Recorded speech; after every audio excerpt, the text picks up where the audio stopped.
Assalamualaikum warahmatullahi wabarakatuh. Perkenalkan, nama saya Farul Rozi Rahim dengan NIM 211021006 dari D4 Sanitasi Lingkungan. Kali ini saya akan memaparkan materi tentang konstruksi kayu dan konstruksi bata. Baik, langsung saja kita masuk ke materinya.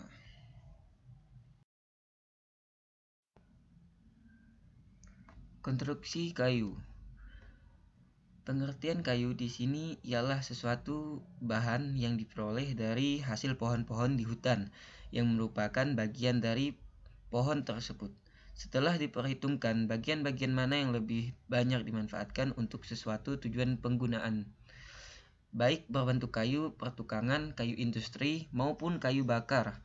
Kayu merupakan hasil hutan dari kekayaan alam, merupakan bahan mentah yang mudah diproses untuk dijadikan barang sesuai kemajuan teknologi.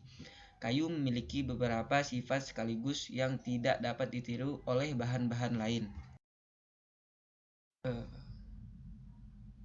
Baik, berikut berbagai macam jenis kayu, yaitu yang pertama kayu jati. Kelebihan dari kayu jati ini terletak pada daya tahannya yang kuat, tahan lama, tahan terhadap serangan rayap, hingga kesan yang indah. Yang kedua, kayu merbau. Kayu merbau memiliki kelebihan yang hampir mirip dengan kayu jati.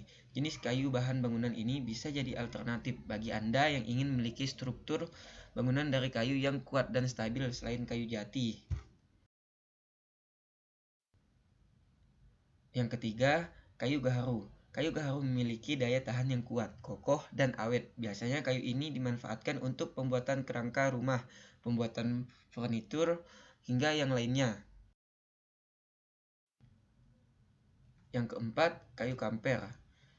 Kayu kamper memiliki serat yang halus dan dapat menampilkan kesan yang estetik. Biasanya, jenis kayu ini digunakan sebagai bahan baku untuk pembuatan jendela dan pintu. Hampir sama dengan kayu jati, kayu kamper juga tahan terhadap serangan serangga.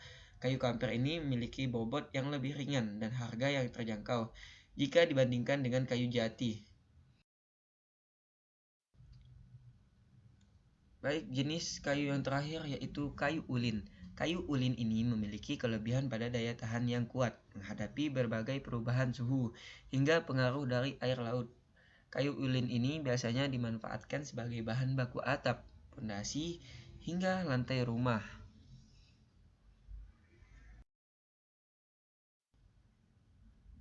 Baik, dan berikutnya kita akan menjelaskan tentang kelas kuat dan awet. Kelas awet 1 biasanya tahan terhadap basah dan biasanya serangga seperti rayap jarang mau memakannya. Kayu ini dikenal seperti kayu jati, kayu sonokeling, kayu besi, dan lain sebagainya. Berikut beberapa klasifikasi keawetan kayu. Kelas awet kayu dikategorikan ke dalam beberapa kelas, yaitu yang pertama kelas awet. Sangat awet, misal kayu jati dan sonokeling. Yang kedua, kelas awet yang kedua awet, misalnya kayu merbau dan mahoni. Dan kelas awet yang ketiga kurang awet, misalnya kayu karet dan pinus. Dan kelas awet yang keempat tidak awet, misalnya kayu albasia. Dan yang kelima, kelas awet sangat tidak awet. Berikut kelas kuat dan awet. Kita lihat ada beberapa penjelasan di sini.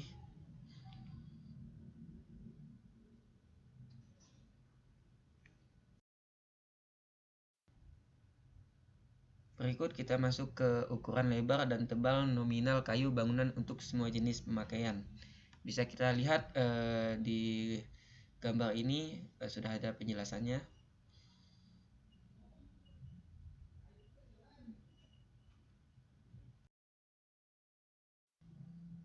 Berikut terdapat berbagai jenis sambungan kayu yang diaplikasikan dengan teknis yang berbeda.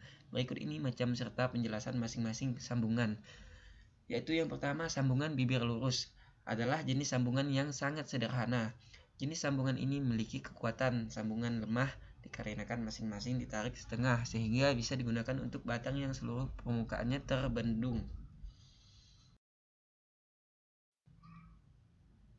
Yang kedua adalah sambung kayu lurus miring. Adalah sambungan yang digunakan untuk menyambung gording yang dipukul kuda-kuda. Lokasi penyambungan berada di dekat kuda-kuda, bukan pada bagian bibir penutup. Yang ketiga, sambungan kait lurus adalah jenis sambungan yang digunakan pada kondisi terdapat gaya tarik pada batang, serta permukaan batang tertahan. Sebagaimana sambungan bibir lurus, tipe sambungan ini dapat dikuatkan dengan baut atau paku. Yang keempat, sambungan takikan mulut ikan. Tipe sambungan ini biasanya diterapkan pada balok kayu dengan arah yang memanjang.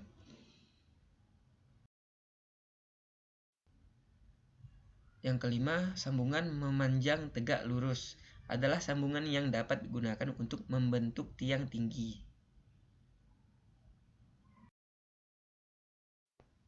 Yang keenam, sambungan memanjang kunci jepit adalah sambungan yang bisa digunakan untuk menetralisir momen sekunder pada sambungan kunci sesisi. Berikut yang ketujuh, sambungan kayu melebar lidah dan alur.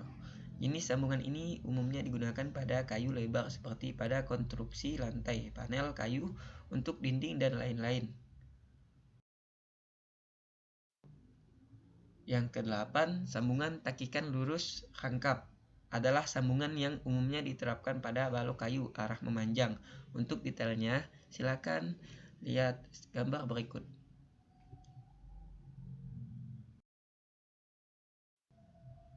Dan yang terakhir adalah yang kesembilan, sambungan kayu purus dan lubang dengan gigi tegak adalah jenis sambungan kayu yang mirip dengan sambungan takikan lurus tangkap. Sambungan ini juga umumnya diterapkan untuk balok kayu arah memanjang. Bisa dilihat gambarnya dengan jelas. Baik, kita masuk ke perhitungan bahan.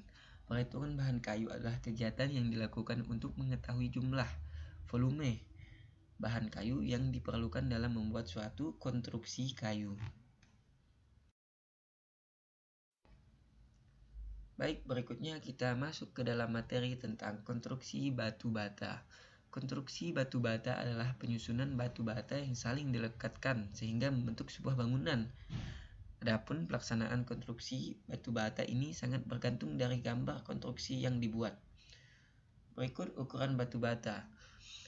Bagian dari batu bata yang terdiri dari 6 sisi mempunyai nama sendiri-sendiri. Bagian yang lebar dikatakan bidang datar, yang memanjang dikatakan atrek, yang melebar dikatakan kop, dan tinggi dikatakan lebih tebal batu bata. Sedangkan spesi untuk melapisi atau merekatkan batu bata yang satu dan yang lainnya dikatakan satu veok, di mana ketebalannya lebih dari 1 cm. Baik, berikutnya jenis pasangan batu bata. Pasangan batu bata adalah bahan batuan yang disusun dengan menggunakan adukan sebagai perekat sehingga membantu konstruksi bangunan tertentu. Berikutnya, pasangan bata atau ikatan bata adalah susunan beberapa buah bata yang diikat menjadi satu satuan dengan menggunakan bahan perekat yang disebut spasi. Tebal perekat pasangan bata umumnya tipis, yaitu antara 1 sampai 1,5 cm. Perekat untuk pasangan bata dapat dibuat dari campuran bahan-bahan sebagai berikut. Untuk pasangan bata biasa 1 kapur banding 1 semen merah banding 2 pasir. Untuk pasangan bata keras 1 semen banding 5 pasir. Untuk pasangan bata kedap air 1 semen banding 2 pasir. Berikut perhitungan batu bata. Contoh ukuran panjang 230 mm, lebar 110 mm, dan tebal 50 mm. Jawabannya, panjang batu bata merah didapat 230 mm, tebal atau tinggi 50 mm. Misalnya spesi mortalnya 20 mm. Nilai efisiensi satu buah batu bata merah yang telah dilapisi spesi mortal tersebut menjadi panjang 230 mm plus 20 mm sama dengan 250 mm, dan tinggi 50 mm plus 20 mm sama dengan 70 mm. Luas efisiensi satu buah batu bata merah panjang kali tinggi sama dengan 0,25 kali 0,07. Satuan diubah menjadi meter, sama dengan 0,0175 mm persegi. Jadi jumlah batu bata merah per meter persegi sama dengan 1 meter persegi per 0,0175 mm persegi, sama dengan 58 buah.